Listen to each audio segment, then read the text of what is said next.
Baca Matius 22. Coba kau baca Matius 22. Baca. Ya. Biar kau belajar, Matius 22. kawan. Coba belajar Ki dulu supaya jangki asal bicara, pakai ilmu Ki ngomong. Matius 22 sing kalau katong ini kan sudah. Nah, kamu baca Biasa nomor dengan 34. Baca nomor 34 sampai nomor 40. Apa Nabi bilang Yesus di situ? Ini ayat 22 kan bang? Ini Matius 22 nih bang. Matius 22 nomor 34 sampai nomor 40. Nomor 34.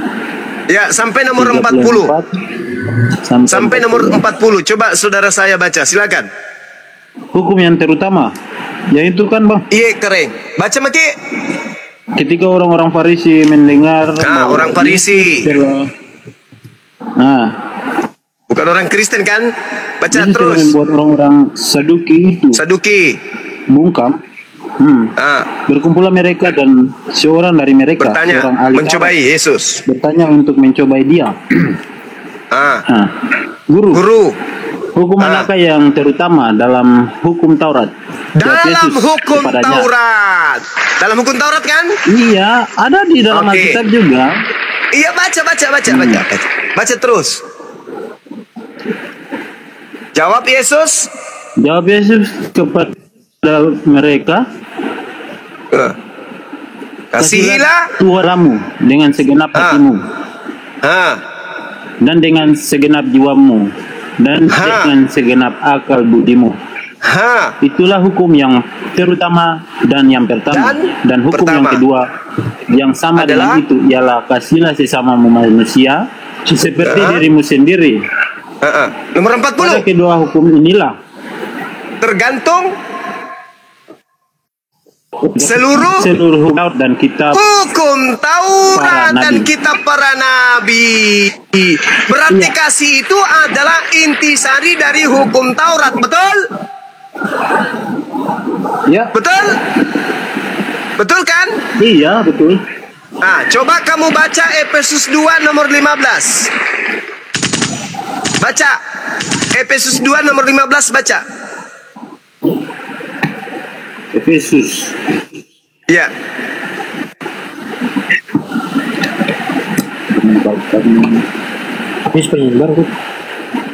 Efesus 2 nomor 15 baca dulu. Nanti saya pinjamkan 100. Abang baca dulu, Saya baca.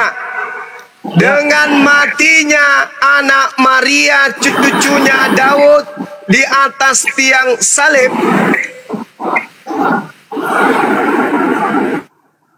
oke? Dia telah membatalkan hukum Taurat. Ayat berapa tuh? 15. Efesus Ayat 2 berapa? 15. Matius 2 nomor Efesus 15. 2:15. Ya, sebab dengan matinya anak Daud, anak Maria, dia telah membatalkan hukum Taurat dengan segala perintah dan ketentuan yang ada di dalamnya. Dah, selesai. Hukum kasih batal.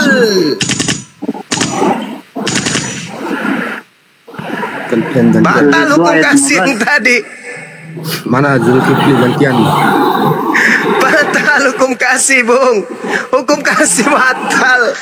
Sebab dengan matinya Yesus, Yesus telah membatalkan hukum Taurat dengan segala perintah dan ketentuan yang ada di dalamnya, untuk menciptakan keduanya menjadi satu manusia baru dalam dirinya, dan dengan itu mengadakan damai sejahtera.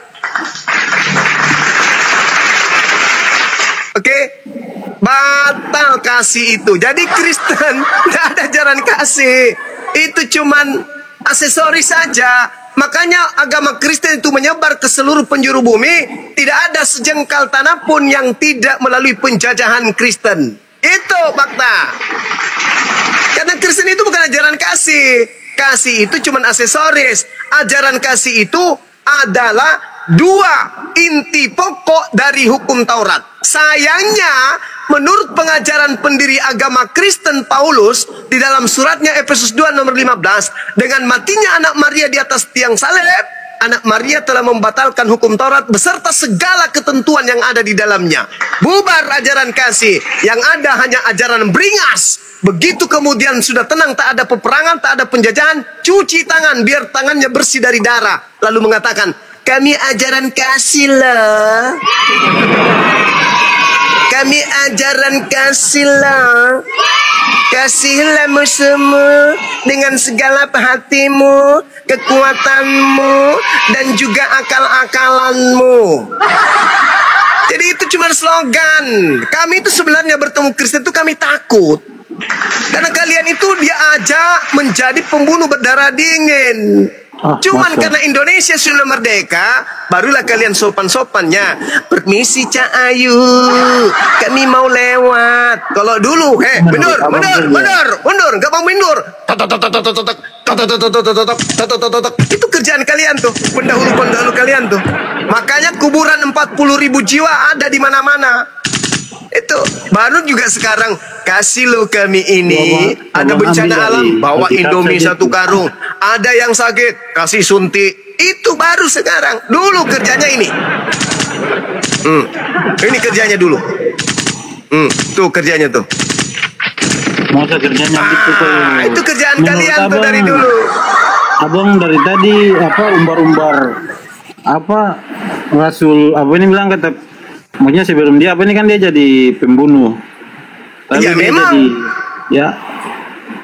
Tadinya dia pembunuh jasad. Setelah dia mengaku bertobat, kerasukan 8 roh jahat, dia membunuh akal manusia Kristen. Sebelum dia jadi Kristen itu dia tidak punya agama.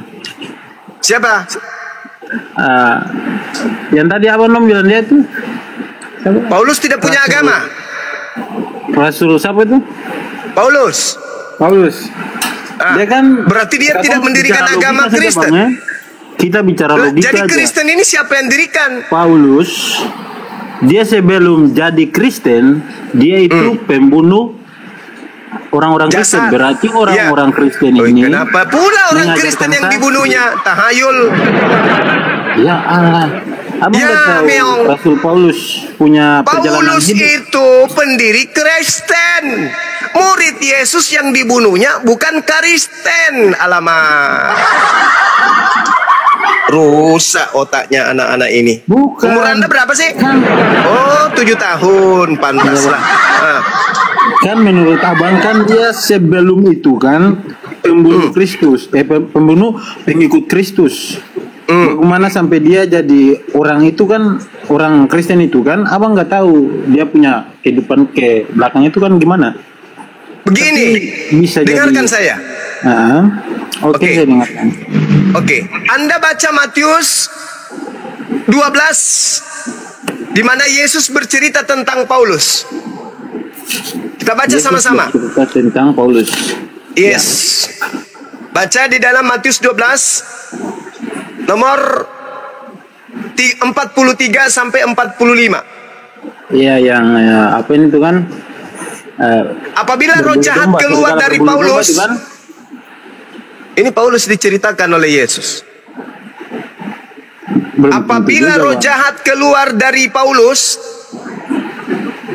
roh jahatnya mengembara ke tempat-tempat tandus mencari pemberhentian, tetapi ia tidak mendapatkan. Lalu roh jahat itu berkata, aku akan kembali ke Paulus yang telah kutinggalkan. Maka pergilah iblis ini dan mendapati Paulus dalam keadaan bersih dan teratur. Lalu iblis ini keluar dan mengajak 7 roh iblis yang lebih jahat daripadanya. Dan mereka 8 iblis masuk berdiam di dalam tubuh Paulus. Maka akhirnya keadaan Paulus lebih buruk daripada keadaannya semula. Demikian juga akan berlaku atas angkatan yang jahat ini. Matius 12, 43 sampai 45. 12 bang, nomor 12. Nomor 12. 43 sampai 45. Ini yang Paulus abang-abang di atas udah baca kan belum yang abang punya Udah moderator. mereka ini guru-guru saya, makanya saya yang sebagai murid ini di training di sini. Guru-guru saya semua ini di sini. Kecuali Kepas. Ayat berapa bang? 12 ayat? 43 sampai 45. 43 sampai 45. Iya. Kembalinya roh jahat. Apabila roh jahat keluar dari manusia, ia pun mengembara ke tempat-tempat yang tandus mencari perhentian, tetapi ia tidak mendapatnya. Lalu ia berkata, aku akan kembali ke rumah yang telah kutinggalkan itu. Maka pergilah ia dan mendapati rumah itu kosong, bersih, tersapu dan rapi, teratur. Lalu ia keluar dan mengajak 7 roh lain yang lebih jahat daripadanya, dan mereka masuk dan berdiam di situ. Maka akhirnya keadaan orang itu lebih buruk daripada keadaan sebelumnya. Semulanya. Demikian juga akan berlaku atas angkatan yang jahat ini. Ketika Yesus masih berbicara dengan orang banyak itu, tiba-tiba itu ibunya dan saudara-saudaranya berdiri di luar dan bersuara dan berusaha. Udah bang, itu perikop lain itu bang. Maka seorang berkata, ya. Perikop lain itu. Ini kita berbicara mengenai roh jahat. Itu yang ya itu enggak, itu bukan cerita lain lagi tuh. Itu ceritanya beda. Ini kita cerita tentang roh jahat. Iya. Roh jahatnya tadi. Bang semua tentang itu. Ini adalah angkatan jahat, angkatan yang sezaman Yesus. Baca perikop berikut sebelumnya, 38 sampai nomor 40. Pada waktu itu berkata beberapa ahli Taurat dan orang Farisi kepada Yesus. Berarti sesama Yesus kan? Tetapi jawab Yesus kepada mereka, angkatan yang jahat ini minta suatu tanda, menuntut satu tanda, tetapi kepada mereka tidak akan diberikan tanda selain tanda Yunus. Sebab seperti Yunus tinggal di dalam perut ikan 3 hari 3 malam, demikian juga anak manusia akan tinggal dalam rahim bumi 3 hari 3 malam. Berarti hari ketiga ada kebangkitan atau tidak? Hari ketiga ada kebangkitan dari Yesus kan? Ya, itu tanda Yunus kan? Yunus itu dia bebal orangnya. Bukan. Diperintahkan untuk pergi dan berkata firman. Tapi dia itu menolak hal itu. Lalu angkatan jahat ini dan angkatan tidak setia ini minta satu tanda, dan tidak akan diberikan satu tanda melainkan anak manusia akan berada dalam perut bumi 3 hari 3 malam.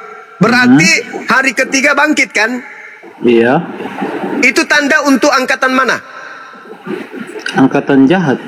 Nah, berarti Kristen ini angkatan baik atau angkatan jahat? Sebelum itu mereka tidak mempercayai dia. Selain itu mereka tidak mempercayai dia karena orang-orang yang mempercayai dia itu dengar. pengikutnya.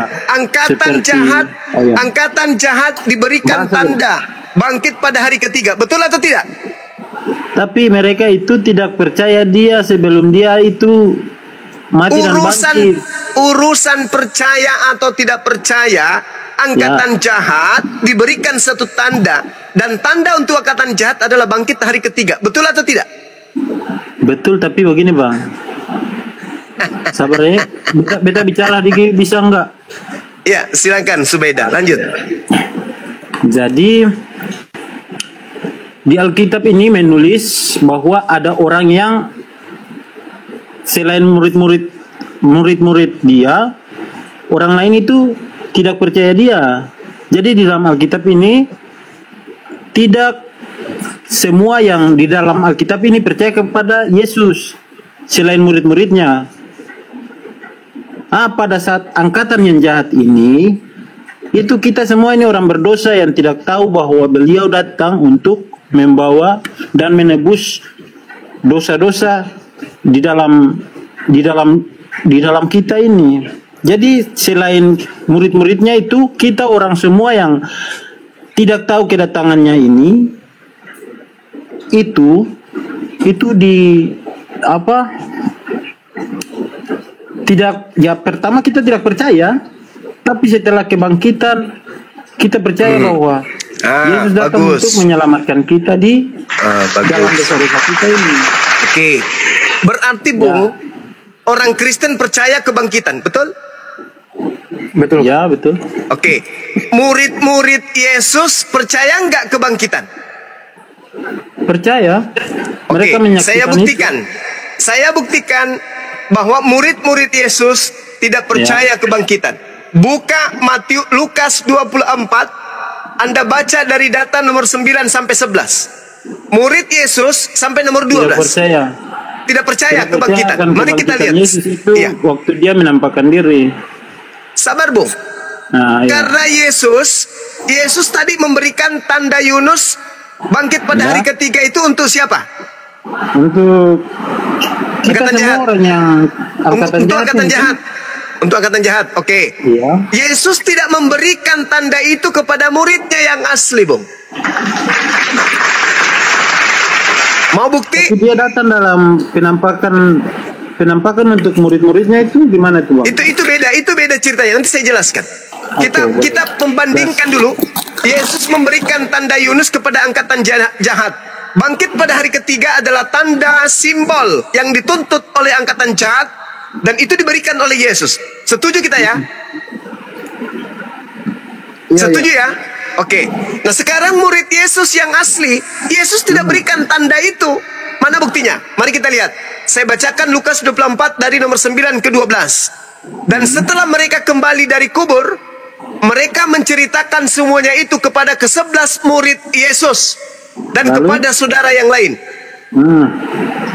Perempuan-perempuan yang datang dari kubur itu adalah Maria dari Magdalena, Yohana, Maria ibu Yakobus, dan perempuan-perempuan yang lain juga bersama-sama dengan mereka memberitahukan kepada murid-murid.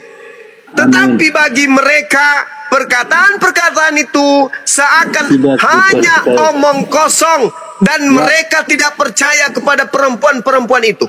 Meskipun demikian, Petrus bangun pagi-pagi, lalu cepat-cepat pergi ke kubur itu, dan Petrus menjenguk ke dalam kubur itu. Petrus hanya melihat kain kafan, lalu Petrus pergi, dan Petrus bertanya dalam hatinya, apa kiranya yang sedang terjadi? Bukti bahwa Petrus dan ke-11 murid tidak diberikan tanda kebangkitan pada hari ketiga. Makanya dalam hatinya berkata, apa yang sedang terjadi ya? Andai saja dia diberi tanda Yunus, maka dia akan mengatakan, haleluya, ternyata guru kita betul-betul bangkit pada hari ketiga sesuai dengan tanda Yunus. Sayangnya muridnya tidak percaya itu, Bung. Karena memang Yesus tidak memberikan tanda itu kepada mereka.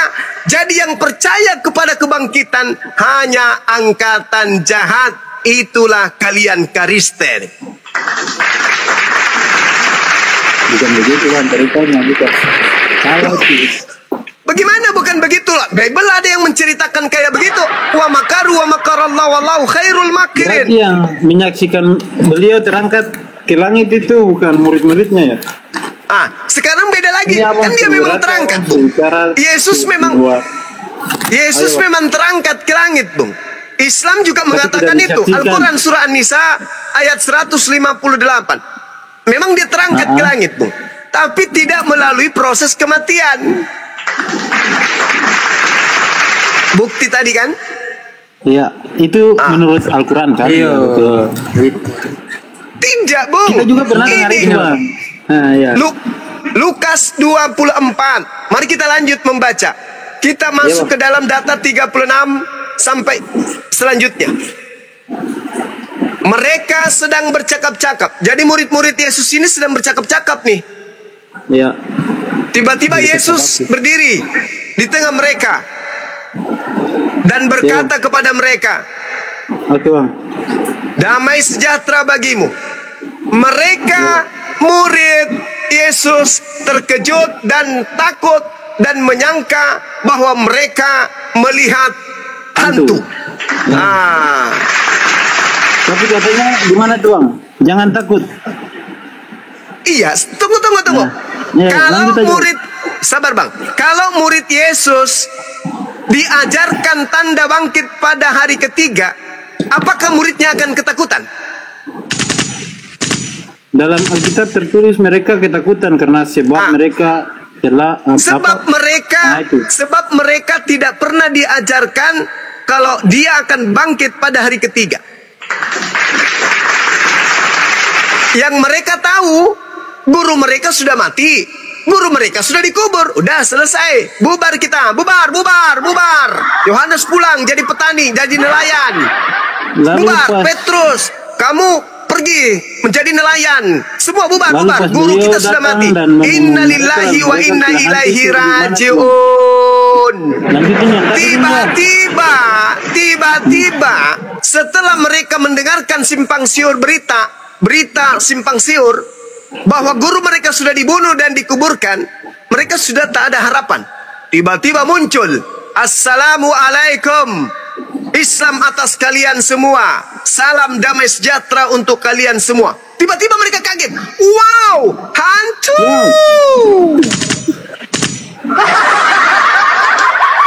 Katanya guru kita mati.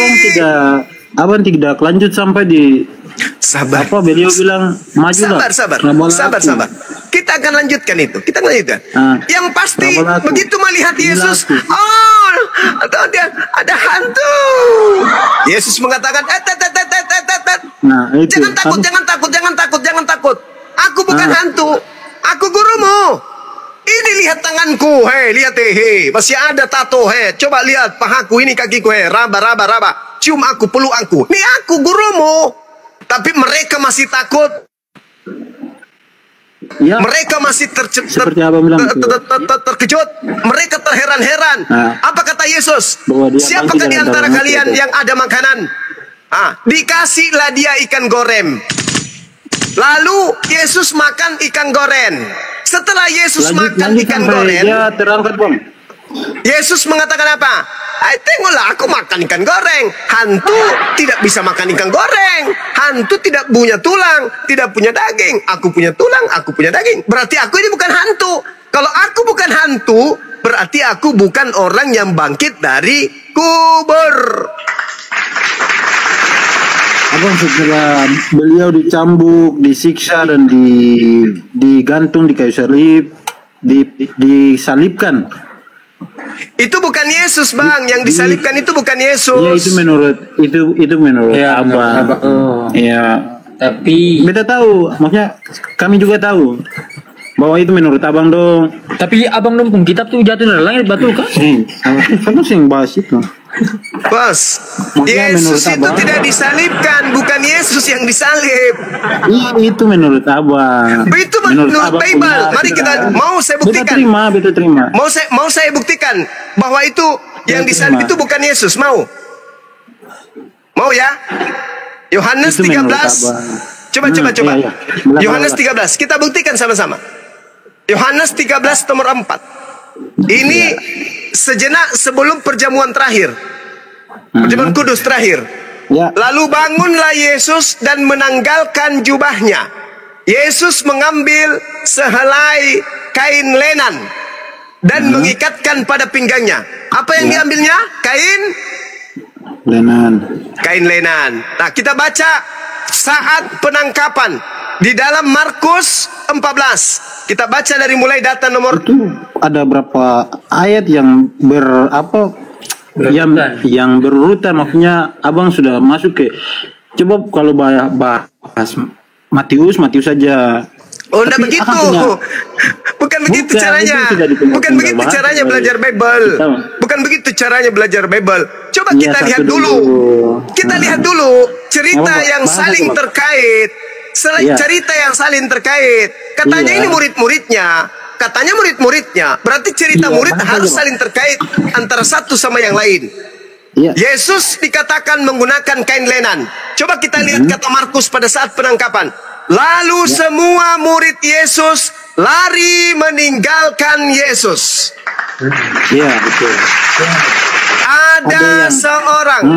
Ada seorang muda yang pada waktu itu hanya memakai sehelai kain lenan untuk menutup badannya, mengikuti yang sudah ditangkap. Mereka hendak menangkapnya juga, tetapi anak muda itu melepaskan kain lenannya dan lolos lari dengan telanjang. Siapa yang lolos menggunakan kain lenan tadi? Meong. Meong. Ayo. Ayo. Tapi kan ditangkap dan disalibkan lalu lolos dari ini. Kan memang sudah ada yang ditangkap. Ada yang ditangkap memang. Setelah ada penangkapan, setelah ditangkap satu orang, Markus 14 nomor 50 sampai nomor 52. 14. Yes. 50. Nomor 50 52. Ada 27. Lalu semua murid 50-52 lari meninggalkan Yesus. Satu. Semua lari. Semua. Tak ada lagi yang tinggal. Semua. 50 nomor 50. Itu 16. Sini Markus ya ini sampai ayat 47 nih. Lanjutan dari 50 yang ada, Bang. 50 ada. Markus 14 nomor 50. Lalu semua murid meninggalkan Yesus. Markus 14 nomor 50 sampai nomor 52. Markus 14 itu sampai nomor 72 loh, Bang. Ini yang saya bukan 14 oh ya 14 kasih. Masuk ulang generasi. Jangan ragukan pengetahuan siapa Kepas tentang Bible, Bang. Jangan ragukan. Jadi Markus 14 dan melarikan diri. Ada seorang semua murid lari kan? Pada waktu itu iya, Bang. Semua murid lari, semua murid lari. Ada seorang muda. Ini siapa lagi? Kan murid sudah lari semua, Bang. Ini siapa lagi anak muda ini? Ada anak muda yang waktu itu memakai selai kain lenan untuk menutup badannya, mengikuti dia yang sudah ditangkap. Mereka hendak menangkapnya, tetapi yang menggunakan kain lenan melepaskan kainnya dan lari dengan telanjang. Iki sopo rek? Iki sopo yang lolos menggunakan kain lenan? Bukankah murid tadinya sudah pada lari semua? Muncul satu orang menggunakan kain lenan. Yohanes 13 nomor 4 yang menggunakan kain lenan adalah Yesus.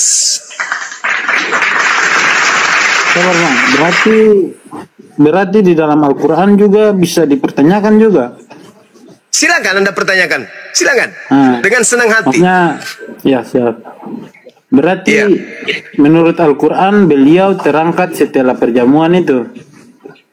Dalam Al-Quran tidak diceritakan. Al-Quran datang hanya membantah tentang penangkapan, penyaliban dan pembunuhan. Kata Al-Quran, wa masalabuhu.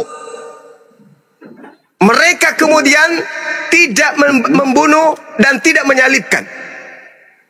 Tapi beliau terangkat ke langit. Jadi setelah perjamuan itu langsung terangkat atau gimana? Yes, betul. Berarti sebelum penangkapan itu beliau sudah terangkat ke surga.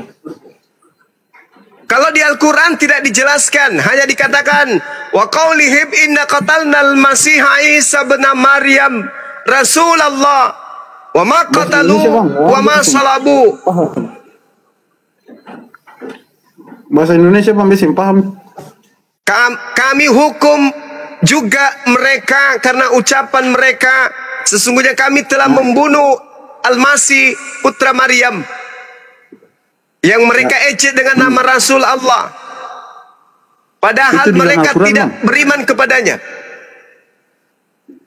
Itu di dalam Al-Quran. Mereka mengatakan, Al-Quran surah An-Nisa ayat 157. Mereka mengatakan telah membunuhnya, padahal mereka tidak membunuhnya dan tidak pula menyalibnya. tetapi diserupakan bagi mereka orang yang dibunuh itu dengan Nabi Isa. Berarti orang yang disalibkan ini bukan Nabi Isa, tetapi diserupakan bagi mereka. Sesungguhnya mereka hanya berselisih paham tentang... Menurut mereka saksi mata yang melihat apa yang terjadi itu tidak betul. Gitu. Saksi mata tidak ada, Bung. Semua murid lari meninggalkan Yesus. Markus 14 nomor 50. Tidak ada muridnya saksi mata. Apa yang sudah ditulis tentang apa yang sudah ditulis dengan dalam sejarah yang apa namanya sudah lampau, dari masa lampau itu, apa yang ditulis itu tidak benar juga ya. Kan tadi data saya sudah sajikan percuma dong ya. Yohanes 13:4. Saya paham. Yesus melepaskan jubah, lalu mengambil kain lenan untuk dililit kemudian pada pinggangnya. Kejadian terjadi berlanjut pada saat kemudian murid-murid Yesus, pada saat orang tentara Romawi dan Yudas datang kemudian ingin menangkap Yesus. Yesus dari Markus 14 aja sudah memperlihatkan keberatannya. Coba Anda baca di data nomor 48. Yesus berkata kepada mereka, aku ini penyamun. Maka kamu datang lengkap dengan pedang dan pentung untuk menangkap aku. Itu Yesus bertanya. Padahal tiap-tiap hari aku ada di tengah-tengah kalian mengajar di bait Allah. Dan kamu tidak menangkap aku. Tetapi haruslah digenapi apa yang tertulis dalam kitab suci. Harus digenapi apa yang tertulis di dalam kitab suci. Apa itu? Yang tertulis di dalam kitab suci, apa yang tertulis? Anak manusia harus datang, anak manusia harus menderita dan disalibkan untuk menebus. Itu bukan kitab suci. Itu surat kabar. Yang dimaksud kitab suci itu kitab Tanakh, kitab para nabi dan kitab Mazmur. Ini yang dimaksud kitab suci di sini, bukan surah-surah Paulus, bukan surat Lukas, Markus, Matius, Yohanes, bukan. Yang dimaksud Paulus adalah yang tertulis di dalam kitab Torah, kitab para nabi. Tidak percaya? Mundur di data nomor 44. Sorry, di data nomor 44. Di Lukas 24. Coba Anda baca. Lukas 24. Nomor 44. Lukas 24 ayat 44. Ya, baca. Ikra. Lukas 24 ayat 44. Iya. Apa kata Yesus? Inilah perkataanku yang kukatakan kepadamu ketika aku masih bersama-sama dengan kamu, yakni bahwa harus digenapi. Telah kukatakan kepadamu ketika aku masih bersama-sama dengan kamu, yakni bahwa harus digenapi semua yang ada tertulis tentang aku dalam kitab mana? Dalam kitab Taurat dan kitab nabi-nabi dan kitab Mazmur. Nah, inilah yang dimaksud Yesus di dalam Markus 14 tadi, Bu. Demikian, Mesias harus menderita dan bangkit dari antara orang mati pada hari ketiga. Pada hari yang ketiga dan lagi dalam namanya berita tentang pertobatan dan pengampunan dosa harus disampaikan kepada segala bangsa mulai dari Yerusalem. Yang itu kan, Bang? Iya. Ini perkataanku yang telah kukatakan kepadamu ketika aku masih bersama-sama dengan kamu, yakni bahwa harus digenapi semua yang tertulis tentang aku dalam kitab Taurat Musa, kitab nabi-nabi, dan kitab Mazmur. Maka di dalam pernyataan Yesus yang Anda baca tadi, bahwasanya tetapi haruslah digenapi yang tertulis dalam kitab suci tentang aku. Apa tentang aku itu? Ya di Taurat, di kitab para nabi, dan kitab Mazmur. Apa yang tertulis di dalam kitab Mazmur? Coba di Amsal, di kitab nabi. Coba Anda baca di dalam Amsal 21:18. Amsal 21 ayat 18. Yes. Boleh kah gantian ini? Merdoto gantian lagi. Lama kali Apa kau tuh, Bang? berdebat.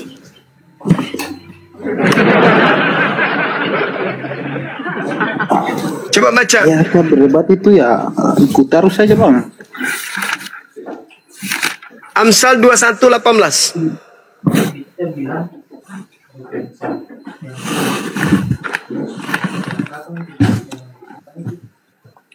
Amsal 18 kah? Amsal 21:18. Sabar, ada bukan.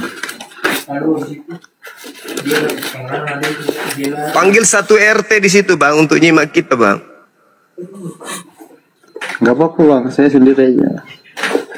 Enggak, mereka yang satu RT suruh nyimak aja.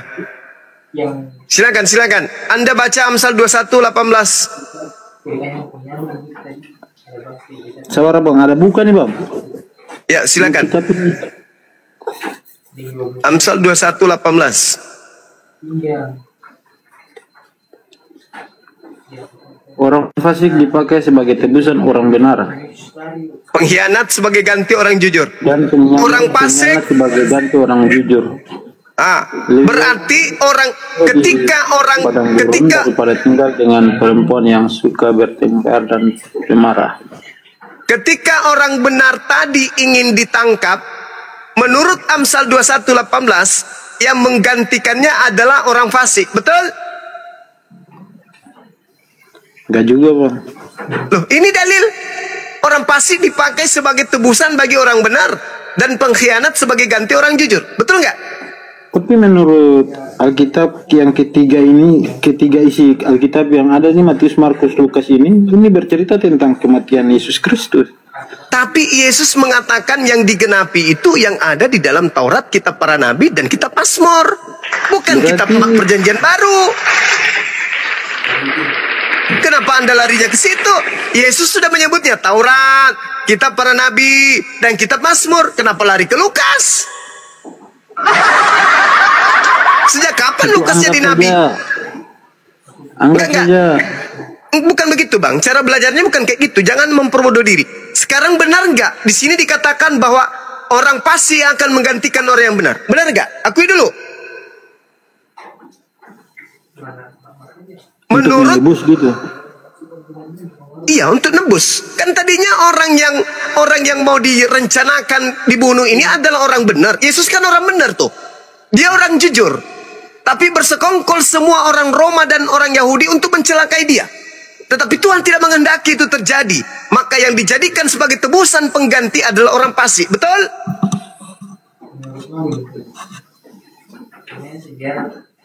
Anda tahu siapa yang fasik? Baca Amsal 17 nomor 23. Orang yang fasik adalah orang yang menerima suap.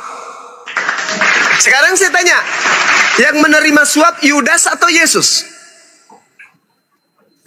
Berarti menurut Abang Yudas yang dapat tangkap. Oh, mantap sekali. Anda pintar.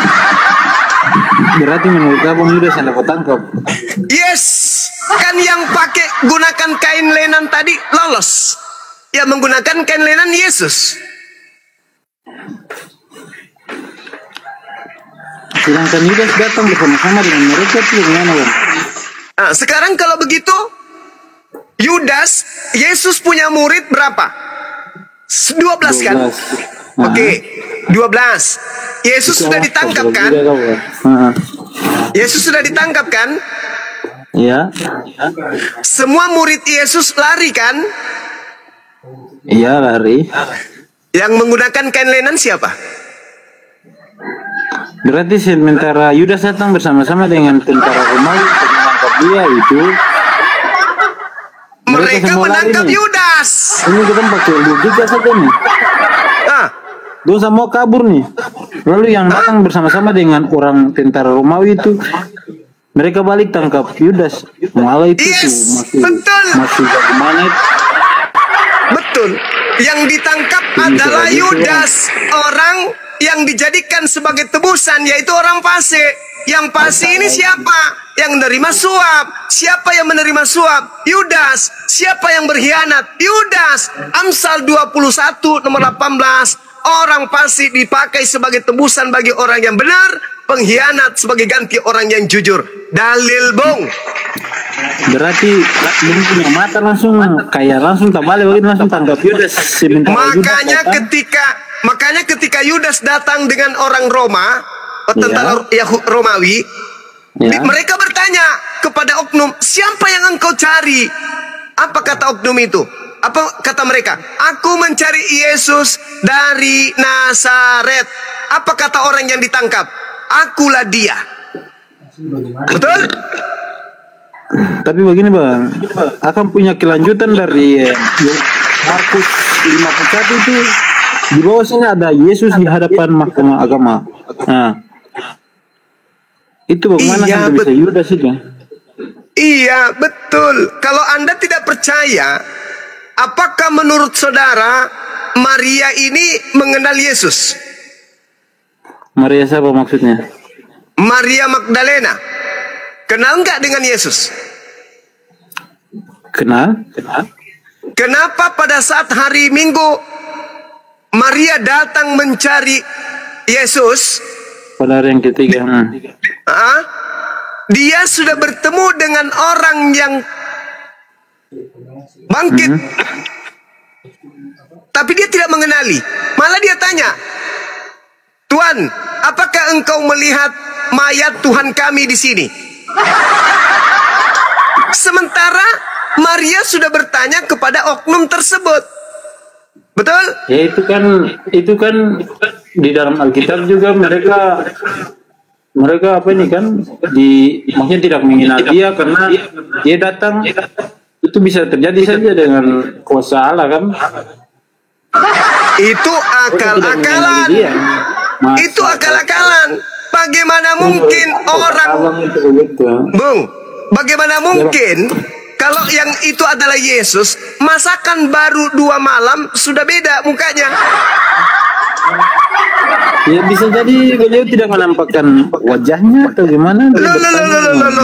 Bagaimana dia tidak menampakkan wajah sementara dia ngobrol? Tuhan, apakah kau melihat mayat kami di sini? Mayat Tuhan kami hilang, katanya. Iya kan? Ternyata yang bicara dengan dia itu adalah Yesus itu sendiri. Ada apa ini? Coba Anda baca Kisah Para Rasul 25 nomor 19. Mereka berselisih paham tentang seseorang yang bernama Yesus. Ada yang mengatakan dia mati, ada juga yang mengatakan dia masih hidup. Berselisih paham sesuai dengan apa yang diterangkan oleh Al-Quran.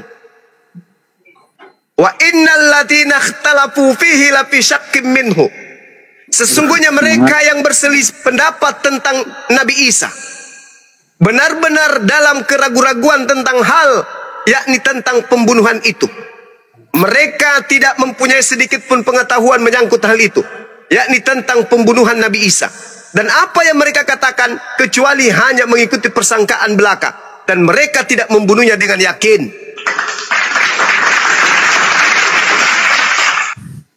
Coba, mana? Yakinkan saya melalui Bible bahwa yang benar-benar mati itu anaknya Maria. Tidak akan pernah bisa. Ada 3 ayat yang menyampaikan demikian itu. Cuman dari abang saja yang tidak percaya itu. Saudaraku, yang pertama, Yesus memberikan tanda angkatan jahat. Bahkan Yesus mengatakan dalam Yohanes 6 nomor 70, bukankah aku yang memilih engkau yang 12? Dan satu di antaramu adalah iblis, yaitu Yudas. Yudas disebut iblis. Sekarang Anda lihat di Galatia 3 nomor 13. Kristus telah menebus kita dari kutuk hukum Taurat dengan jalan menjadi kutuk. Sebab ada tertulis, terkutuklah orang yang mati di atas kayu salib. Pertanyaan saya, dosa apa yang Yesus lakukan sampai dia terkutuk. Tidak ada dosa. Tidak ada dosa. Sedangkan di dalam Ulangan 27 nomor 25, terkutuklah orang yang makan suap. Siapa yang makan suap? Yudas. Siapa yang terkutuk? Pemakan suap. Kenapa Yesus yang dikutuk? Apa dosanya? Anda sendiri mengatakan tak ada dosanya. Berarti yang dikutuk ini adalah pemakan suap. Siapa makan suap? Yudas. Siapa yang terkutuk? Yudas. Sebab dialah yang makan uang suap. Ulangan 27 nomor 25. Terkutuklah orang yang menerima suap.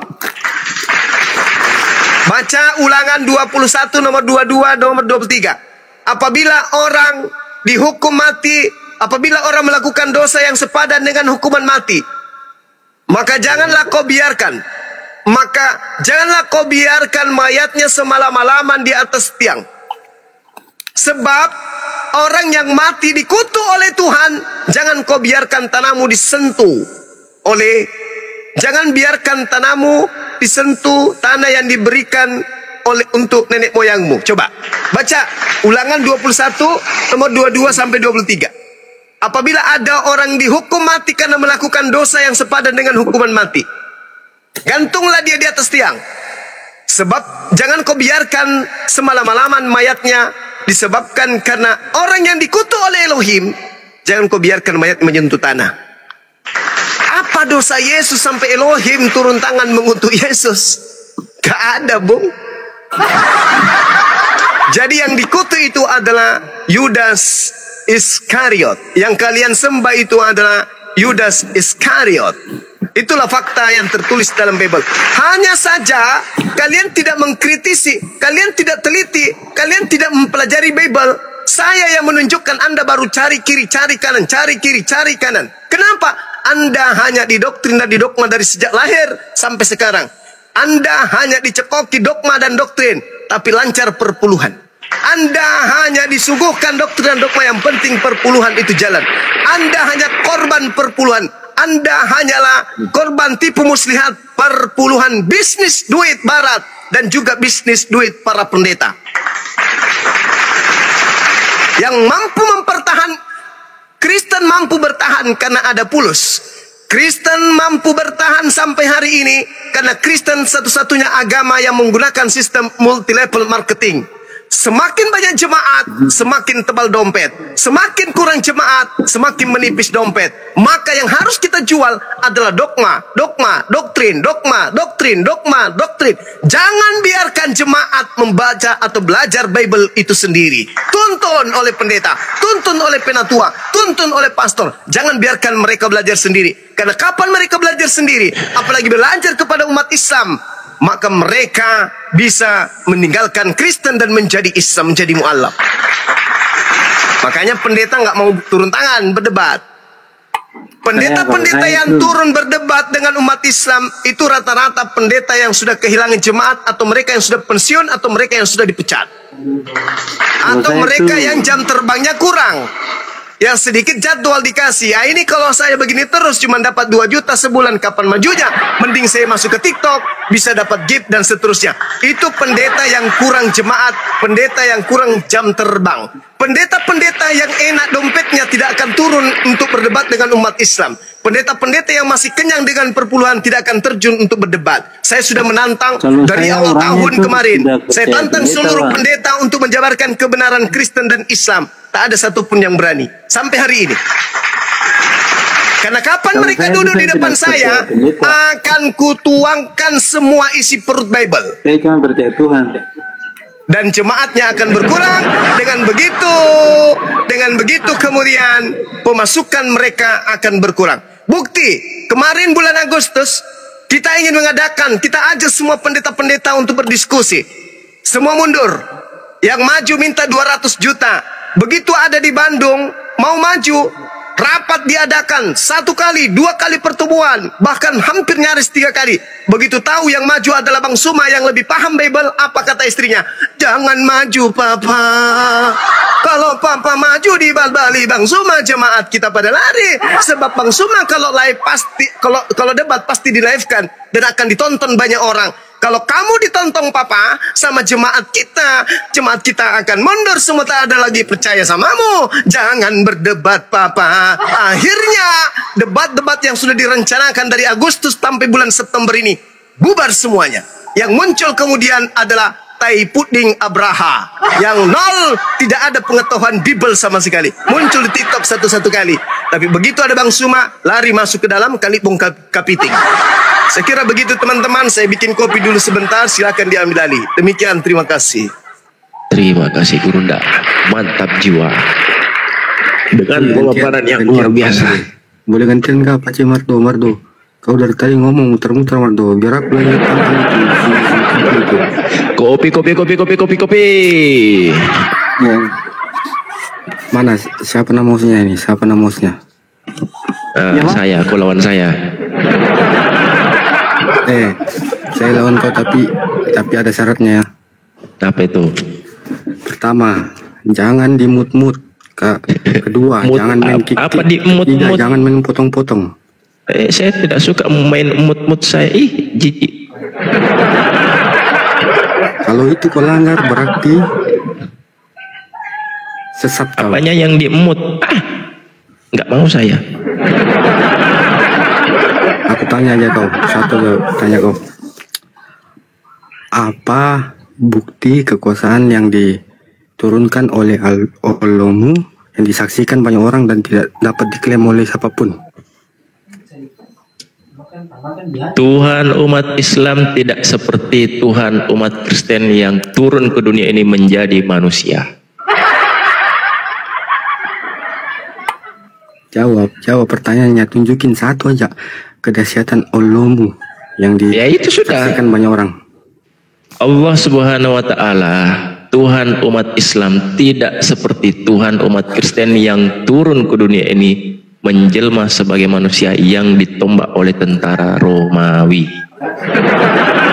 Yang saya tanya, kau jelaskan dulu satu. Kan gitu kan kau puja-puja Allahmu kan, kau puja, kau bilang Masya Allah, dia apalah dahsyat lo, ciptakan ini, ciptakan itu. Cobalah sebutkan satu aja yang disaksikan banyak orang ya, yang tidak dapat diklaim oleh siapapun. Oke. Jelas. 1400 tahun silam di tengah-tengah Quraisy jahiliyah paganism, penyembah berhala-berhala, lahir seorang anak laki-laki ditinggal oleh ayahnya sebelum kemudian dia terlahir sebagai anak bayi di dunia. Sebelum dia beranjak usia 6 tahun, ibunya pun meninggal. Lahir dia menjadi orang yang digelari oleh sekelompok manusia yang ada pada zamannya dengan gelar Al-Amin. Di usia 40 tahun kemudian beliau mendapatkan wahyu. Sampai menerima wahyu 23 tahun lamanya, segala mujizat muncul di tengah-tengah umatnya. Sejazirah Arab membuktikan kebenaran Allah melalui baginda Rasulullah Muhammad sallallahu alaihi wasallam sampai hari ini. Satu-satunya mujizat yang ditinggalkan oleh langit di muka bumi ini yang ada hari ini tinggal Al-Quran. Tongkatnya Nabi Musa sudah tak ada. Kandang kambing tempat Yesus lahir dan juga palungan sudah tak ada. Lazarus yang dibangkitkan dari kematian sudah tak ada. Air yang menjadi anggur sudah lenyap. Orang buta yang melihat dan orang lumpuh yang berjalan sudah tak ada. Rasulullah Muhammad sallallahu alaihi wasallam kemudian diberikan Al-Quran sebagai mujizat. Satu-satunya kitab suci di atas muka bumi ini yang melumpuhkan semua ilmu pengetahuan, apalagi hanya konsep Bible, yaitu Al-Quranul Karim. Mujizat yang tidak bisa terbantahkan sampai hari kiamat datang. Satu-satunya adalah warisan baginda Rasulullah Muhammad SAW. Saat ini yang kita butuhkan bukan tongkatnya Nabi Musa. Saat ini yang kita butuhkan bukan palungan tempat Yesus lahir. Yang kita butuhkan sekarang ini adalah Iqra. Bagaimana bisa mengembangkan ilmu pengetahuan. Bagaimana bisa manusia melakukan penemuan-penemuan baru. Dan itu hanya ada di dalam Al-Quranul Karim. Apa yang ditemukan para ilmuwan? 1400 tahun silam lebih dulu sudah dituliskan dalam Al-Quran. Itulah mujizat yang kita butuhkan sekarang ini. Ilmu pengetahuan, bukan membangkitkan orang mati, bukan membelah lautan yang kita butuhkan, bukan tongkat jadi ular, bukan. Itu kebosaran Allah. Bukan. Yang Itulah mujizat yang diberikan oleh Allah Subhanahu wa Ta'ala kepada baginda Rasulullah Muhammad sallallahu alaihi wasallam. Sekarang tunjukkan mujizat Yesus yang bisa dibuktikan hari ini. Satu aja, atau sepotong, atau secuil aja. Ada nggak? Ini yang saya bertanya nih, mujizat yang kayak Allah ciptakan langit bumi kah beserta isinya kah apa? Ada tertulis. Inna fi khalqis samawati wal ar wa ikhtilafil laili wan nahar. Sesungguhnya pada penciptaan langit dan bumi dan bergantinya siang malam dan siang, itu adalah bukti kebesaran dan tanda-tanda keberadaan Allah Subhanahu wa Ta'ala bagi orang yang berakal. Itu ditulis di mana? Dalam Al-Quran dong. Al-Quran munculnya tahun berapa? Al-Quran muncul di abad ke-7. Kenapa rupanya? Abad ke-7 berarti di luar kitab dong. Ya, duluan surat kabar kalian. Saya akui. Kenapa emang rupanya? Nah, kalau di luar kitab itu menciptakan langit dan bumi itu udah ada di Alkitab sebelum Al-Quran muncul. Ya memang betul. Memang pencipta langit dan bumi itu sudah menyatakan diri kepada para nabi, kepada Yesus. Mengklaim, menyontek gitu. Siapa yang menyontek? Loh, ini kan Alkitab kan Al-Quran kan baru muncul di abad ke-7, sedangkan kalau Tuhannya baru berfirman kepada Nabi Muhammad adanya di abad keberapa? Nah, kau jawab dulu pertanyaanku. Saya sudah jawab. Nabinya datang sebagai Rasulullah wa khataman nabiyyin. Dia sebagai penutup para nabi. Penutup nabi itu datang pada baginda Rasulullah Muhammad sallallahu alaihi wasallam.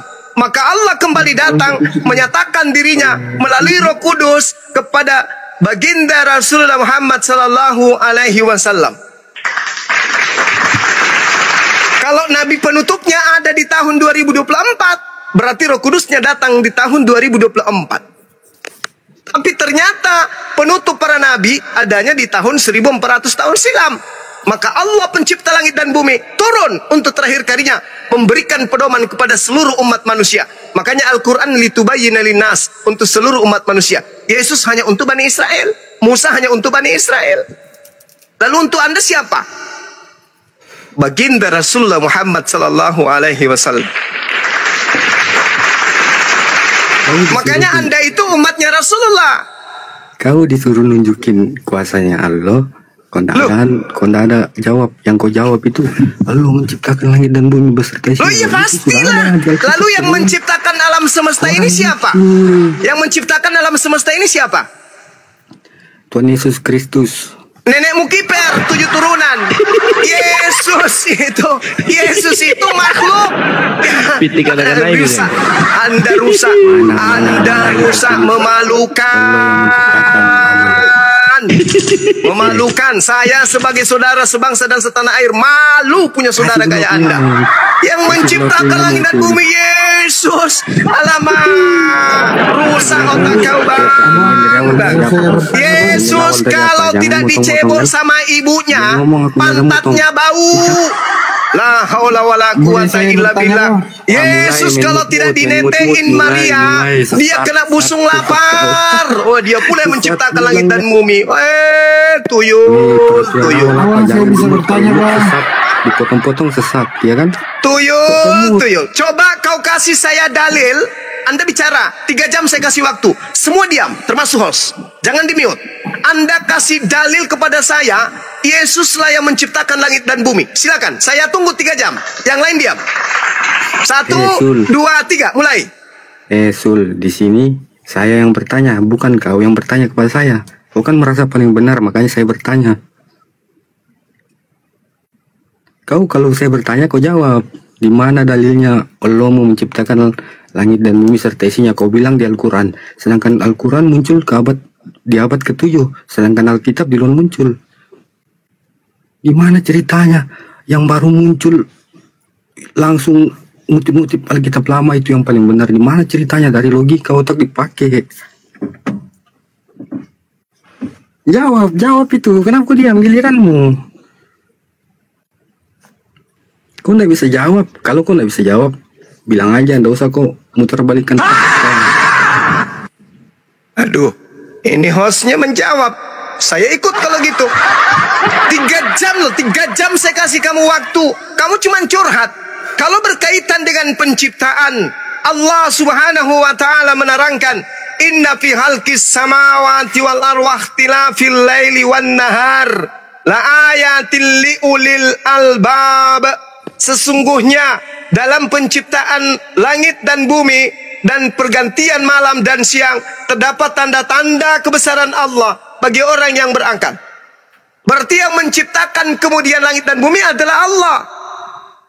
Nah, sekarang Anda mengatakan yang menciptakan langit dan bumi adalah, jadi malu saya menyebutnya, cucunya Daud. Seanggap bayi Yahudi menciptakan langit dan bumi. Coba dalilnya, saya minta dalilnya. Kalau saya, Anda minta dalil, "Inna fi khalqis samawati wal ard wa ikhtilafil laili wan nahar." Tuh, dalil. Sekarang saya minta dalil Yesus menciptakan langit dan bumi. Silakan. 3 jam dari sekarang. Di Kejadian. Silakan. Buka aja Kejadian. Silakan. Kejadian. Kau tahu. Cuman kau dalilnya itu. Dia katakan itu. Maksudnya dalilnya itu dia katakan bahwa dia sebelum Abraham ada itu dia sudah ada, Bang.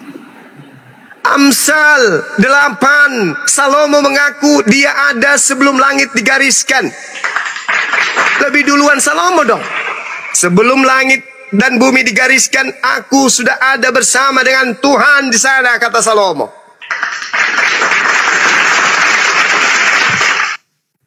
Ayo, mana dalilnya?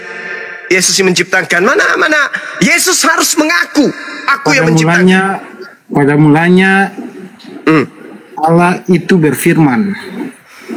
Yang saya tanya bukan Allah yang saya tanya Yesus. Ya, karena dia itu Allah kan. Itu menurut Kristen. Pada dia maksudnya kan, Bang. Jelaskan Mekah itu apa, Zul? Pada mulanya adalah firman.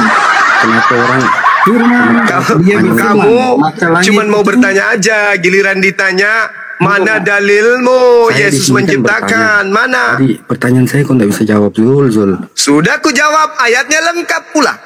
Ya itu ngutip dari Alkitab. Itu Al-Quran. Lah, Al-Quran muncul abad ke-7 gimana? Awalnya marah nanti jam 5 lebih dari situasi. Kau tahu artinya haji? Tahu enggak? Ya, orang Yahudi sudah melakukan haji. Kau tahu kan artinya haji? Kau kan bisa Yes, orang Yahudi sudah melakukan haji lebih dulu. Artinya haji apa? Di dalam kitabnya orang Yahudi sudah lebih dulu dikatakan bahwasanya mereka melakukan haji. Di dalam kitabnya mereka Keluaran 23 nomor 14, Shaloshi regalim tohaj li hasana. Zul, yang ditanya. Keluaran 23 nomor 14, saya ulang lagi. Shaloshi regalim tohaj li hasana. Haj adalah haji. 3 kali setahun haruslah engkau mengadakan haj bagiku.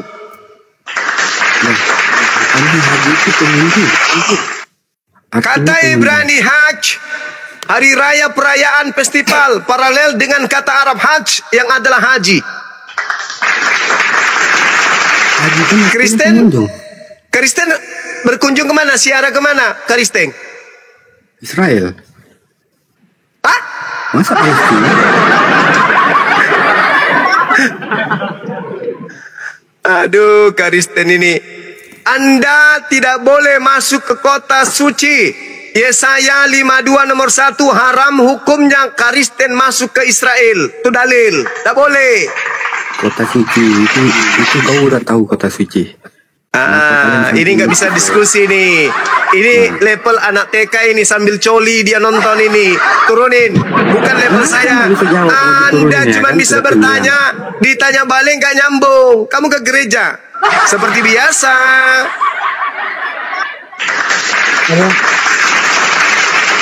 Abang, Tuhan semua. Iya sayang. Tuhan, jam begitu nanti kadang. Saya sayang sama saudara-saudaraku Kristen yang berdiskusi denganku tanpa hujatan, dengan niatan tidak ingin menjatuhkan. Karena orang Kristen yang ingin menjatuhkan, pasti dia jatuh tak porok-porok. Kita bisa berapa menit ini saja. Ini kita bicara sedikit saja supaya apa ini kita mau istirahat lah jadi.